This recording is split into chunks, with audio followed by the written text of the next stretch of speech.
Hey Tom, I've been thinking about this a lot. We live in an exciting era of data and AI. We see a lot of development of dashboards, data lakes, chatbots, AI use cases. Definitely it is an era of data and AI.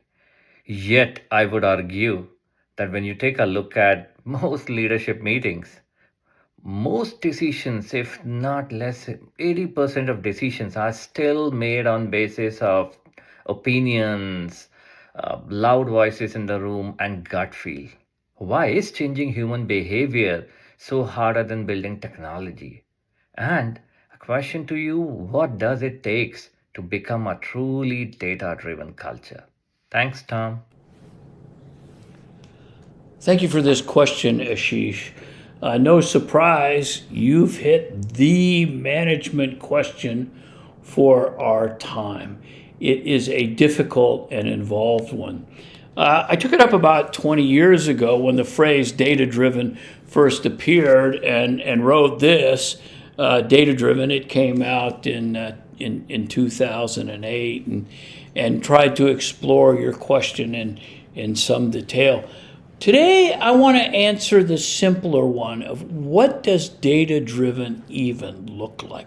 What does it mean? Is it deeper than simply a piece of marketing spin? And the first thing is the short answer. I think a company, in my mind, will qualify as data driven is if it attempts to manage its data assets as aggressively and professionally as it manages other things that it considers assets. Practically every company considers capital, finance, money is an asset.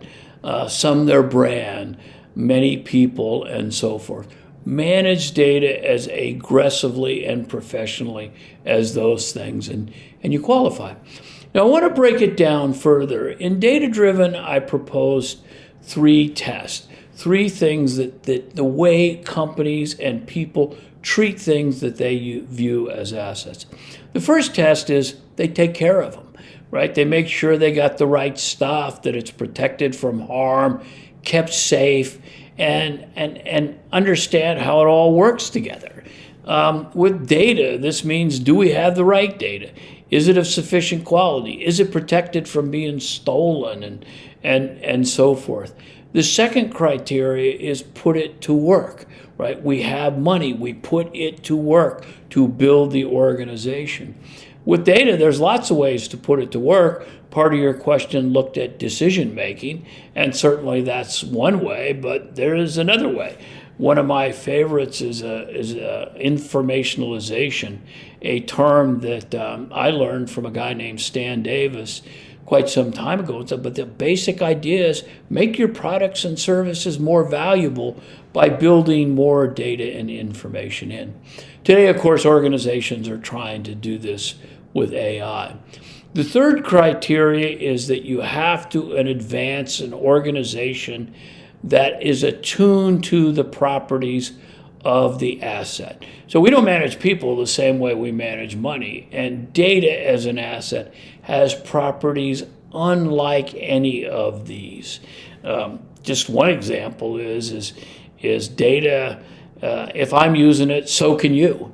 Not so with a dollar. If you've got it, it's in your budget, then it's not in mine. And so the idea is that to truly qualify as data driven, you have to pass these three tests. All right, so that's what I think it looks like. Your question about how to get there, I brought lots and lots of examples to bear in data driven. Unfortunately, I don't think that there's much progress in this domain, and boy, I certainly hope so. I hope your question stimulates lots of deep soul searching and people and companies get on with it. Thanks again, Ashish.